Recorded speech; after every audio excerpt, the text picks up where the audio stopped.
You are listening to the Draw 4 podcast. Good tidings, and thanks for joining us.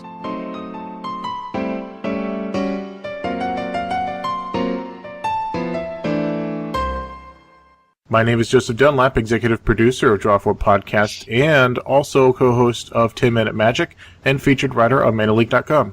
My name is Brenda. I like Limited. My name's TJ, and I like playing Control in every format. And my name is John, and I am producing my own podcast called Eyes on the Mise. Welcome back to the podcast, John. It is good to be back. It's been a while. So let's dive into the upkeep, shall we? Because the big news this week is Kaladesh. Who's excited? Who's hyping? I'm very excited. Pretty hyped. What? After reading the descriptions about how it's like the plane of innovation and invention, it's like, ooh, I'm down. I guess the question becomes, since Kaladesh was in Magic Origins and represented the blue-red color combination, the question becomes, how are they going to represent the other colors? Whether we'll have other forms of innovation, or maybe it'll be artifact heavy all the way through, so then it's a matter of how each color utilizes the artifacts. We already have Pia and Kieran from Origins representing the red side of it, which is sacking the Thopters to deal damage, and then we have the other one, the Thopter Engineer, giving the haste. Then we also have Whirler Rogue giving the unblockability factor in there by tapping down artifacts. So I wonder whether each color will have its own identity in relation to how it interacts to artifacts. What did you guys think about that kind of idea? Or do you think that maybe each color maybe also has something else it does? Like, would black then have like a constructed, stitched together zombies or something? To be fair, of the other 8 planes that we'd already been to in Magic Origins, they were all those different colors. Like, Zendikar is more than just red-green. Dominaria is way more than just white-black. So I feel like that there's definitely room inside this Kaladesh kind of zone of the Indian flavor, of this plane of inventors, of this plane of innovation, beyond just the whole blue-red tinkerers. I mean, plus, Caustic Caterpillar is a green card from Origins that was already flavored for Kaladesh. So there's definitely some room there where the groundwork can be laid out for a full plane of not just, it's just a bunch of Thopter tokens. Because it definitely has to be more than just Thopters. Oh yeah, for sure. And like Joseph was saying, it's got a really strong artifact vibe to it. And I'm sure with all the flavor they've spoiled from Origins, I'm sure they're not going to disappoint with what their plans are for Kaladesh as well.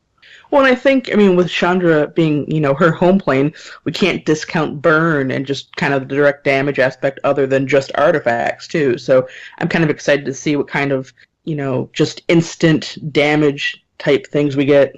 I actually reread Fire Logic, which is Chandra's origin story. And in it, they mention how pyromancers and pyromancy in general is frowned upon, how it's kind of a bad thing. And the only 2 instances of magic in the story are Chandra, who is this sudden pyromancer, and Baral, who is the executioner and the lieutenant, who apparently has a sort of anti-magic field. So if they're trying to play up some of those themes, we could see some pyromancy kind of in some hidden cult or whatever, but we could also see some sort of something that TJ mentioned he was fond of anti-magic and control. Oh yeah, for sure. And with all of the hype that's been showing off in the set, they've talked about a little bit of the new Planeswalker, Saheeli Rai, and it's talked about how she's in touch with red and blue mana. So, literally all over Reddit, the Eternal players were freaking out this morning. But I really do think that this is going to be a really innovative way to show off the new plane, as well as and I think Origins introduced it very well as well. Mark Rosewater has been hyping up this set since last fall, saying that this fall set is the awesome set. He's never been more proud of a design that he's done since Innistrad. So Mark Rosewater is hyping this up, and he's swearing that he's not overhyping it. So that has to make you feel at least a little bit excited if you're a Magic player. There is definitely a steampunk Ravnica feel to the world if you look at the artwork. And John, you were the one that pointed out when we were getting ready for the episode that they have already talked about the art book for Kaladesh coming out in 2017, along with the second set of the block. And they've done that, 3 years consistently in a row now? They've had Zendikar, and then they have Innistrad coming out in July, and then the art book for Kaladesh is coming out in January. It really looks reminiscent of Ravnica if you were to put the two cities side by side, only it's more like steampunk Ravnica. So I was wondering whether there was potential there, like you mentioned, the worm in Origins being from Kaladesh but being green, whether there's the idea of maybe Artifice isn't the only thing that's being done here with Thopters. Maybe there's other factions, and then you talked about Origins. You talked about the origin of Chandra, and it reminded me, I've been playing Magic Duels recently, and I played through the story for Chandra, and there was Lieutenant. He had his anti-magic field. He was, I believe, white. When she was fighting against the soldiers, it was basically like she was fighting against just like the white part of Azorius. So it could be that there are those factions associated with the different colors, which could mean maybe we could have like stitched together abomination type zombies or something. Or they could decide that each color has its own identity in relation to artifacts. So it would be interesting to see that. An interesting thing as well is the timing of the set is not so subtly going to come out right as Origins leaves. So all those cards that we enjoyed from Kaladesh and Origins will be flushed out of Standard. There's already some talk on Reddit that I saw about people like, yeah, that's such a shame. Maybe they'll just put Hangerback Walker and Gear per Aether Grid and Whirler Rogue into Kaladesh. And I get the feeling that's probably not the case. Just first hunch. I'm thinking that they'll do what they did with the Lorwyn stuff in Origins, going back to Nissa, going to Lorwyn with the elves. They did reprint like one card or two cards from that set, and then the rest was just sort of the flavor of Lorwyn, just capturing what the elves were all about. They had the black, they had the green, they had the tokens, and that was elves. So it could be that rather than reprinting these cards, we'll just get kind of the same idea, the same flavor, but with a twist on it. And somehow the cards that they had from Kaladesh were basically just to illustrate Chandra's story. Especially if you've played Magic Duels, you see that the reason for Chief of the Foundry and the reason for Pia and Kieran and the Artificers was just to show Chandra's story. So you had the story where she's born to Pia and Kieran, and they are artificers, they make their Thopters, and then she dabbles in pyromancy. She gets attacked by guards, she runs into the Foundry, and their Chief of the Foundry and other things like that attack her, and then she blows the whole thing up and has to leave. So I think there's a lot more flavor out there that they've been waiting to show us, and I don't think there's a reprint in our future, at least not of cards from Origins. Another thing to point out is that, in Chandra's story, she's like 10 or 11. How old is Chandra now? She's probably like early 20s, maybe late teens. There's been a lot of time since Chandra has left Kaladesh. We don't know if she's been back. So it could be fairly different in that 10-year span, or whatever you want to call it, in between us seeing it in Origins and what we're going to be seeing come this fall. So you're suggesting that Chandra did start a pyromancy cult. Is that what you're suggesting, John? Maybe not Chandra herself started the pyromancy cult, because, she did go to Regatha and then join the monastery over at Carol Keep. However, pyromancy itself is frowned upon from what we've seen from that one story, which is our only real view into Kaladesh. So maybe there are other pyromancers, but from what we've seen in that story, her parents try to keep her very under wraps, try to make her kind of just be their little secret. So it's very interesting to see what's going to happen. But I will also agree with what you said earlier about maybe we're looking at some sort of white aligned villain in the story. I think the word I was thinking of was inspired, perhaps. Her displays of pyromancy got other people to start dabbling in it. Definitely something that I could see. I think they said that she planeswalked her first time when she was around 11 or 12, and then I believe at the time Oath of the Gatewatch happened, she was about 15. She was about a year younger than Jace. I don't think Jace is like 16, 17 in Oath of the Gatewatch. I remember that they were talking about how he was about 16 when I read the lore when they went on. It was kind of like Jason and Liliana's like first date or whatever. Oh, and, yeah, and they talked about like how he was he was like a 16-year-old boy, and he was like, "Well, I am," and he's like, Liliana's definitely not 16, and then Liliana, as far as I know, is like a century at least. Yeah, and this is like happening in Ravnica, and then all of a sudden Gideon shows up. Hey, and he's like, "Hey, Jace, I need you to come with me. Zendikar's in trouble." And well, I think that story was more recent because during that story, Jace is the Living Guild Pact, so it takes place after the Return to Ravnica block storyline. We don't have any firm confirmation on their ages. I tend to think of them in their early 20s, maybe late teens, except for obviously Liliana, who is centuries old. Right. Yeah, Liliana's basically the Red Woman from Game of Thrones. Too soon. I don't follow the lore a whole lot, so I only really see the cards that we play with in these sets. And so, as somebody who plays a lot of limited, it's always interesting to see what becomes powerful off of the lore and seeing where we go. So if there are more Thopters and or Burn, count me in. All right, so let's take a moment to recap what Wizards announced this week. They announced a slew of sets that would be printed in the coming year, the first announcement being, hey guys, Kaladesh. And the interesting thing there was, I made the article just a few weeks ago for Mana Leak, which was what planes do people most want to see a return to? And a common strain of conversation that it spawned was, well, what if we go first to a plane that we've seen but haven't actually gotten a block for? And that started people thinking, well, maybe we'll go to Kaladesh. So I thought that was interesting timing there. And I think that that was purposeful to introduce Kaladesh with enough time for all those cards to wear off. And then let's go see Kaladesh, just over a year later. So they announced a slew of sets that will be coming out in the next year. So in June, which is next month, we'll see Eternal Masters, followed by Eldritch Moon in July. We get to find out what Nahiri is a harbinger of. And then in August, we'll see Conspiracy take the crown. In September is the sweet dual deck Nissa versus Obnixilis, which is such a flavor win. Just, so good. And then we get, at the end of September, the first set of the Kaladesh block. October, we get From the Vault Lore, Commander 2016 with 4-color commanders in November, and then Plane Chase Anthology in the same month. Finally, in January, we get the second set of Kaladesh, which is Aether Revolt. So I want to know what part of the Aether is revolting, and why are they gross? A lot of the cards in the Origins that talked about like how people meddled with the Aether and how it was like an illegal substance and all that other mess. So maybe it's like where, I don't know, they try to revolt against like the society of Kaladesh or the higher ups, and I don't know. It seems like the idea.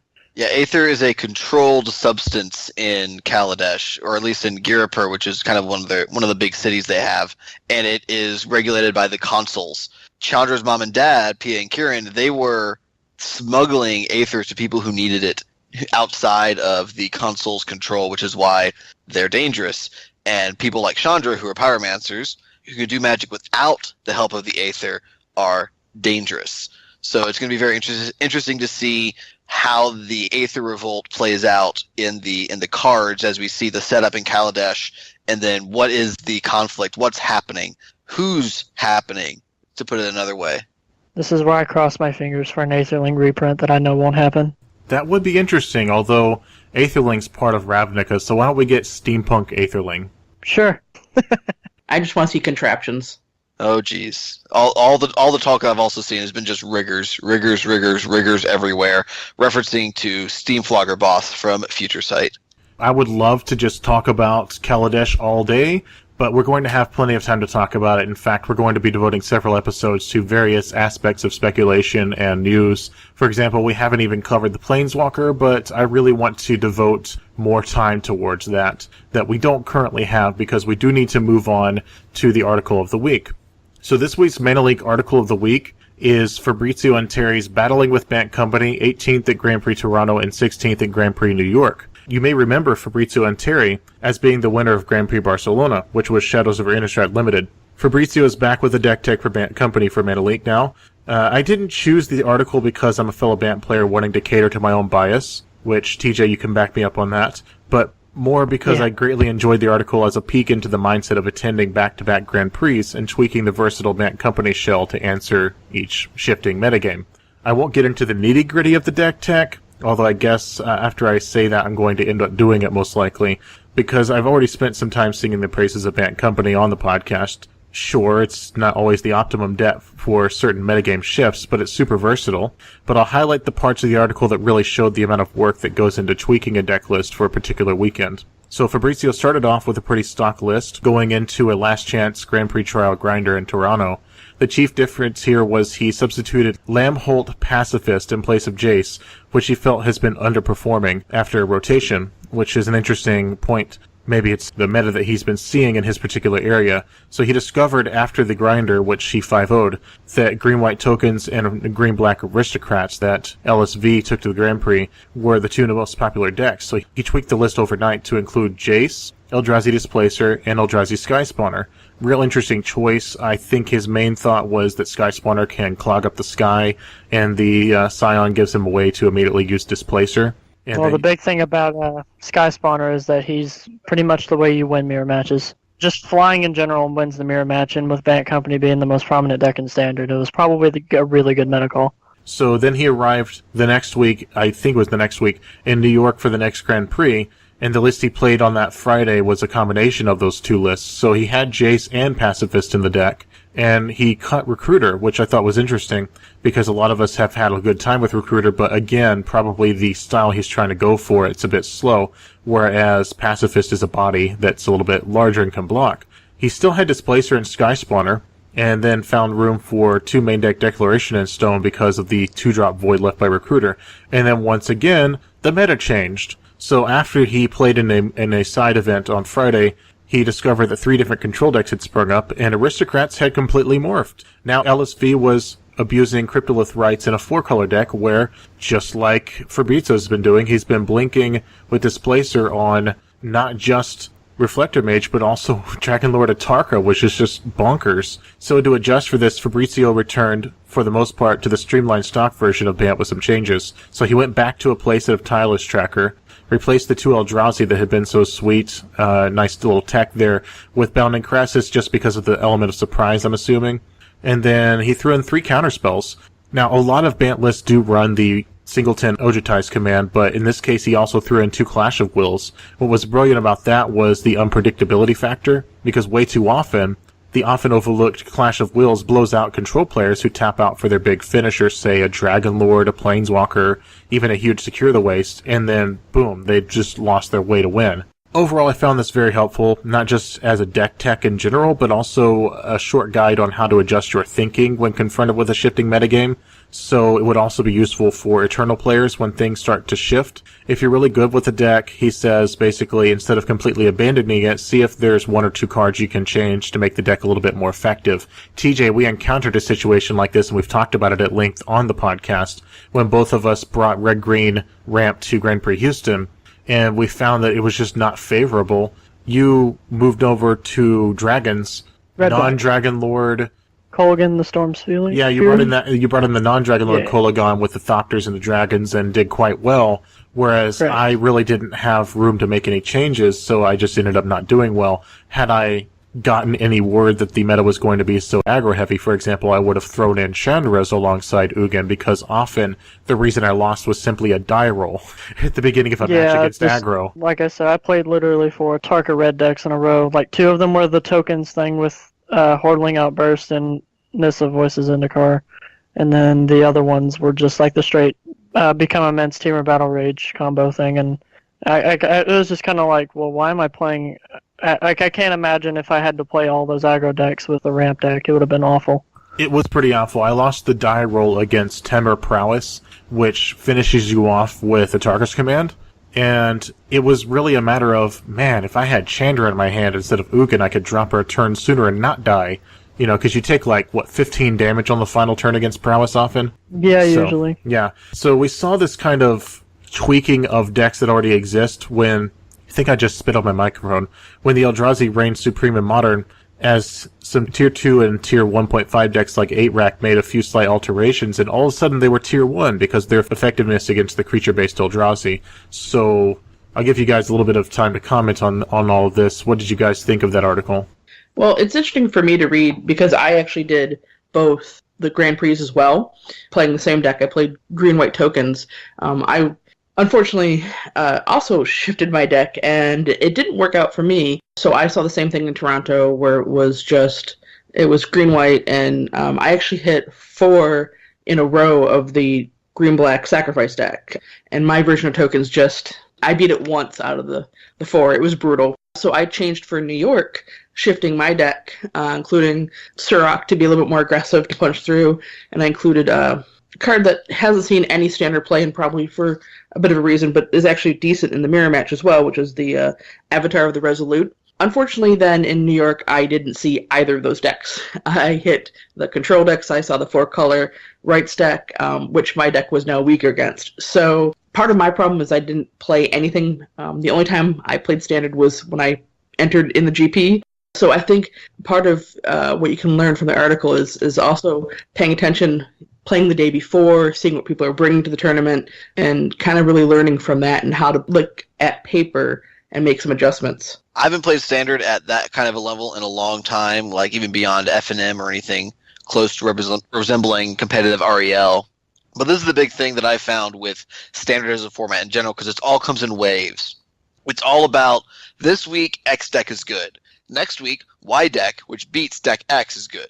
And what we're going to see probably as this metagame evolves, as we go through more events and other events, is we're going to see kind of this game between these aggressive humans decks, the tokens decks, the Aristorites decks, and the control decks, because there seems to be like 5 different styles of control in this metagame right now, and not a lot of aggro. The metagame is currently very grindy, and it's very removal heavy. So I'm just waiting for a deck that doesn't care about your spot removal, that doesn't care about your 1-for-1 removal, that just gets under you and kind of just crushes you that way. It might be Bant Company. It could be more along the lines of a aggressive humans deck, or if someone figures out some other aggro deck in the format. I think that's probably a direction the metagame is headed right now, based off of just all the sheer control decks that we keep seeing over and over again. Yeah, and that's like one of the big things was the fact that the last meta was pretty similar to that as well, but with 4-color rally not caring about the amount of removal in the format, it just took over. So I'm pretty sure once someone figures out a deck that's pretty similar in the sense that it doesn't care about the removal, like you said, the metagame will shift to where it'll have to beat that while staying on its main game strategy. I'm sure that some people would argue that deck is Bant Company, but... Yeah, I could see it coming from... I've been a Bant Company player for about a month now, and I don't know, I think I misplay the deck a lot because I feel like I'm really just too conservative when I play. I don't play the deck aggressive enough. I don't know, I feel like I try to play Bant Company more like a control deck when I probably shouldn't have. I don't think there's any variation of a company deck that's a control deck, so I think that might be a place that you might need to... Yeah, exactly. But it's more just like I like to try to play conservative and then not swing. I'll play Reflector Mage and not swing, go. Yeah, you learn. That might be a place to improve on. Yeah. Might be the reason that I'm doing so well with Bant is that I am a mid-range player, so I play it as a good, grindy mid-range game. Get out aggressive. I main deck 3 copies of Declaration in Stone, and it works really well for me, because people don't expect the grindy version, but can also just get in there and start elbowing people. Like, in the absence of having a playset of Jaces, instead I'm actually doing the Megamorph combo with Deathpiss Raptor, and just a few different ways to get Deathpiss Raptors out. And while people say, oh yeah, well, it just gets exiled, often it doesn't. So, anytime it doesn't, then go for it. I'll bring them out. And anytime you do, it's like, okay, so you got rid of my 3/3, here's another 3/3, or here's a Tireless Tracker, so that's just my take on it. Yeah, the format right now is... I think they're just right now a little bit confused, because like, people are starting to figure out that the cards that were once good are not good.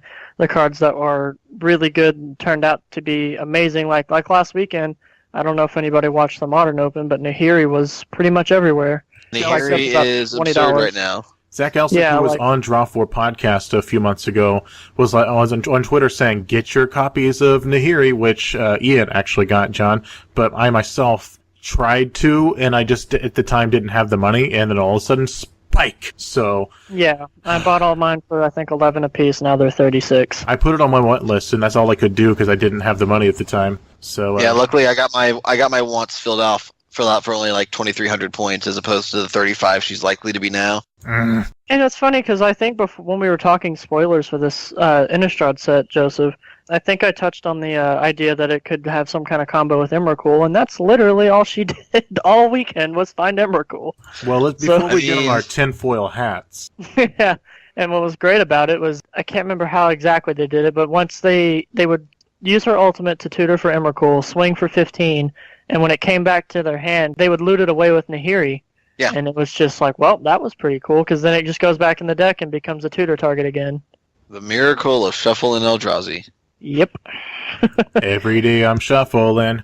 Anyway, I think we need to move on to the community topic. So, moving into this, I want to admit that I actually wanted to focus around Kaladesh with the community topic, but then, like, a second later, I knew it would be a mistake to move the hype for this upcoming block away from the beginning of the episode, so I let us talk about that earlier on.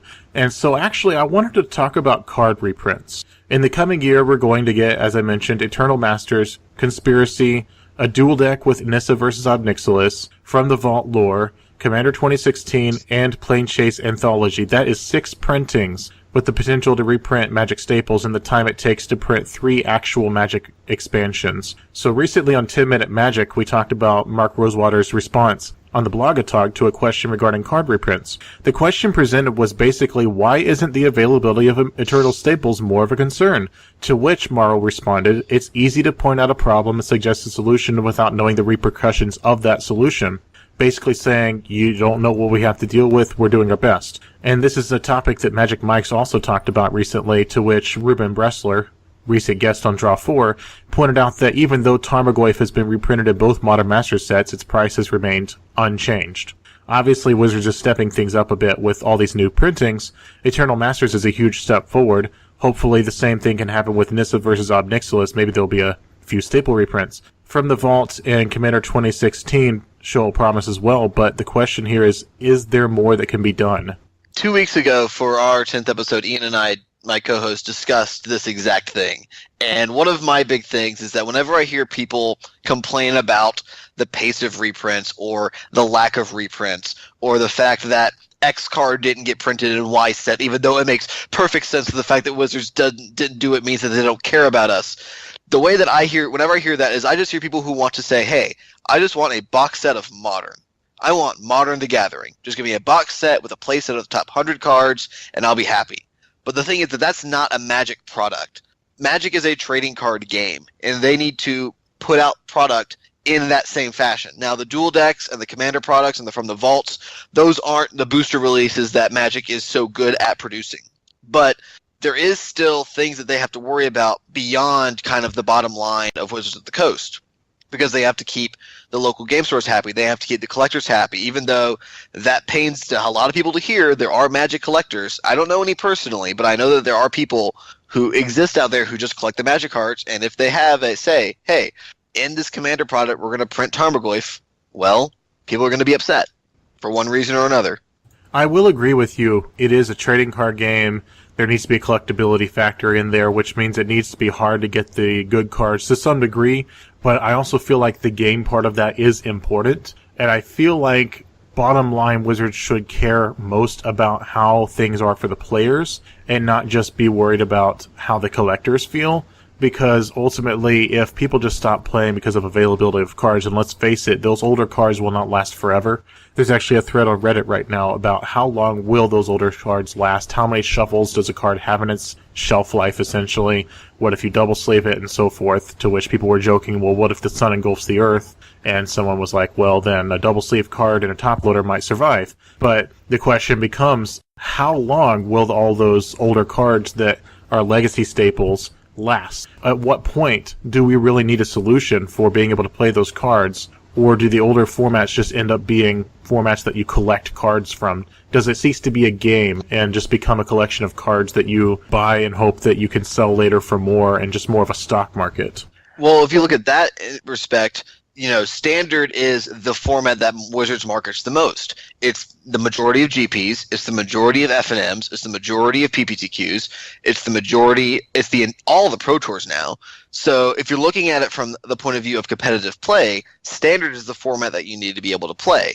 Now, I certainly agree. I love Modern. That Modern, Legacy, and even Vintage, they have a very broad audience, but their audience is much, much smaller than people might think or people might realize. And I feel like trying to, pigeonhole Wizards into saying, hey, I want to see, Goblin Guide or Tarmogoyf or Liliana the Veil in a standard set or just even reprinted at all without knowing all of the things that need to go into it is a little bit kind of just, I don't want to use, the word that comes to mind is disingenuous, but that's not the right word that I'm trying to think of. It's just that, Mark Rosewater is also very fond of saying that your players are very, very well adept at being able to pick out the problems of your game, but they are very, very bad at offering solutions.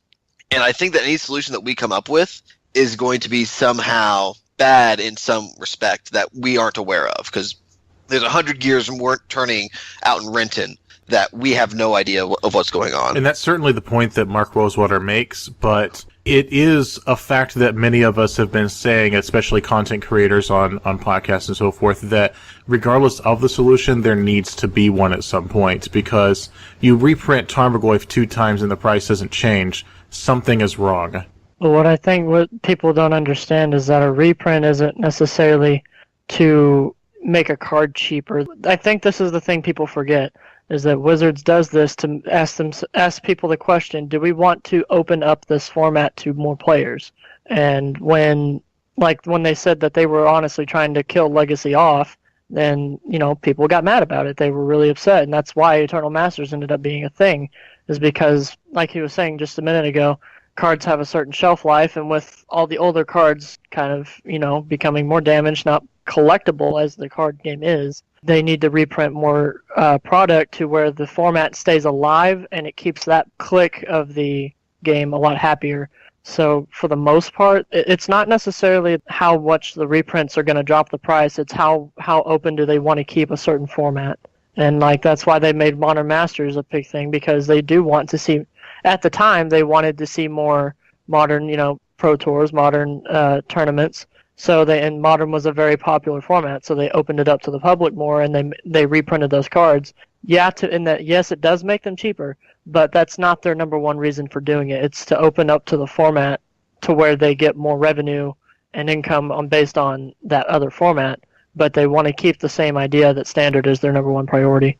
I will agree that there is a paradox going on, and it's the same thing that happened when Eternal Masters got announced, because people like Saffron Olive on MTG Goldfish were saying, well, all of these cards are being printed, more people are going to be in Legacy and Vintage, so go and buy these cards, and then those cards spiked in price. So it becomes a paradox that the more available cards are in a format, the more pricey that format becomes. So I do see that it's not necessarily an inherent byproduct of reprinting Tarmogoyf that its price should go down, but it does show that there are still availability factors in there, making the supply and demand still equal. I think there's one point that in some ways it pains us to point out and remember, but it would be lost of us to forget that Wizards is a company. They are here to make money off of us. And yes, Eternal Masters will sell very, very well, but for a lot of us, like we saw with Modern Masters, we'll end up paying more because of the demand,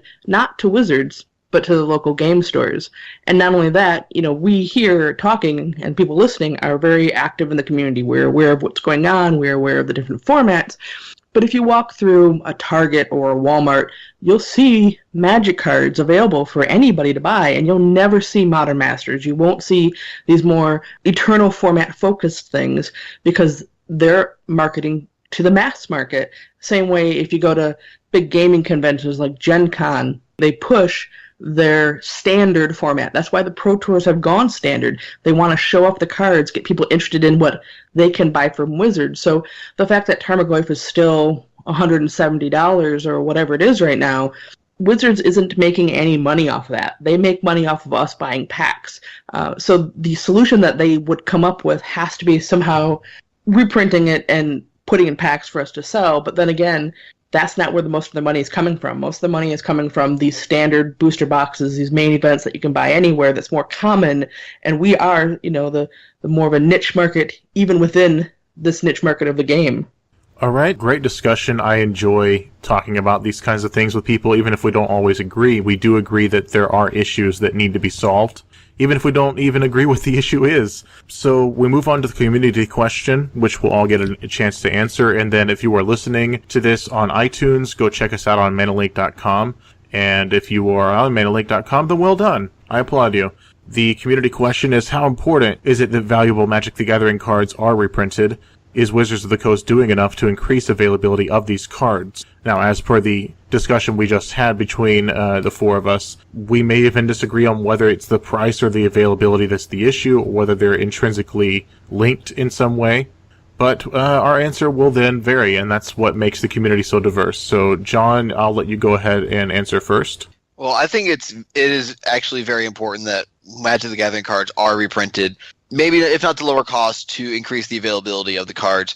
And I think that any player who's this invested in the game as we are would agree that Wizards is not doing enough. My only concern is whether or not you need to go to the extreme that I provided of, hey, here's a box of Modern the Gathering, versus whether or not there needs to be some other product that Wizards needs to put out, or if there needs to be some driven effort from Wizards to say, hey, we want to increase the availability, we want to increase the accessibility of this format, and so we're going to be putting out these cards more frequently. I don't know what the solution is, but I agree that it's a problem, and they're probably not doing enough. I definitely agree it is important that cards are reprinted. As a newer player, I wouldn't have access to a lot of cards if they weren't. That being said, I feel comfortable with the amount that they're currently reprinting and selling cards. I would be wary if they set out, here's a box of Modern, just all the staples go, because I think there's still going to be a ridiculous secondary price, and I think it can do more harm to the game than good. So I'm comfortable with what they're doing, but I am open to more, because more Magic cards are never a bad thing. Well, I agree with everything that was just said, but I think my view on it is more of the idea that it's pretty much just how Wizards wants to control their sort of stock market. And, like I said before, if they want to control what formats they want to make more available to players, that's their call. And in order to do such things, like if they want to make Modern more accessible, they make a Modern Master set. It's not really just made to do reprints. It's made to make a format more accessible. So, yes, I do agree that it is very important that cards get reprinted, but I do say that in the sense that I believe it's just Wizards sort of making a meta call, if that's a good term to use. It's sort of like their way of making a meta call as to what cards need to be reprinted and what will make them the most money. They are a business. They have to do what's best for their company first before the players. And however, there are some certain topics, like we talked about last time on Draw 4 or time before, about how they were cutting the pro players' appearance budgets. And that's one of the times when they crossed the line and said that they put their business factor a little bit ahead of themselves and kind of didn't respect the players as much as they should have. So I guess my straightforward answer is it just depends on what Wizards is really wanting to do at the time and how they want the future of their game to go. I'm going to say, first off, it is very important that we can make these cards more available. And I agree, I don't think they're currently doing enough, but I'm not going to just leave it at that. I think that there is a plan in place. They're working on it, I think. I have faith that there will be a solution, but I think that Wizards needs to start thinking more long-term. And when I say that, I'm also referring to the dialogue that has been occurring in the Magic community ever since Pay the Pros started, which is what about Magic will need to change for the game to continue to grow. And there's been a lot of comparisons made in the past few weeks between Magic and esports and Magic and Hearthstone, which they don't consider to be a competitor. But again, I saw on Twitter just recently that there was an equivalent of a PPTQ that had the same amount of views on Twitch from Hearthstone as we have for Pro Tour. So something needs to be stepped up as far as just coverage goes. The game itself needs to be tweaked a little bit, so the reprint policy could become part of that long-term plan. I have faith that if it's something they think needs to be done, that it will be done. And I think that's where it all comes down to, is how important is it to Wizards of the Coast. Do you remember, though, that Wizards works 2 years in advance with all of their products? So anything that we are talking about now, we probably won't see the fruits of until 2018. Yes, agreed. That's why I'm pretty sure there's got to be a plan in place that we're just not going to see. But, I mean, with 6 opportunities in the next year to get actual staples, I really do have faith that things will get better. Eternal Masters was a great step forward. Even though it only affects the fringe players that happen to be playing those formats, it is a step forward. So now that we are at the end of the episode, you'll get to say your farewell and where you can be reached.